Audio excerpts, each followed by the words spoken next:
சமீபத்துல தமிழக அரசு சில முக்கிய தினங்களை அறிவிச்சிருந்தாங்க. இதுல கப்பலோட்டிய தமிழனான வ.உ. சிதம்பரம் பிள்ளை அவர்களினுடைய நினைவு நாள தியாக திருநாள் அப்படின்னு அறிவிச்சிருந்தாங்க. இவரது இயற்பெயர் வள்ளிநாயகம் உலகநாதன் சிதம்பரம் பிள்ளை. கப்பலோட்டிய தமிழன் அப்படின்னும் தமிழ் தலைவன் அப்படின்னும் அழைக்கப்படுபவர். ஒரு இந்திய சுதந்திர போராட்ட வீரர் மற்றும் இந்திய சுதந்திர இயக்கத்தில் ஒரு முக்கியமான தலைவராக வாழ்ந்தவர்.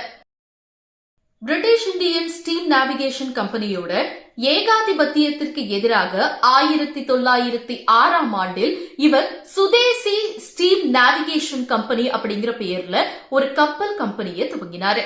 இவருடைய தியாகங்களை போற்றும் வகையில்தான் இவரது நினைவு நாளான நவம்பர் 18ஆம் தேதி தியாக திருநாள் அப்படின்னு அழைக்கப்படுது.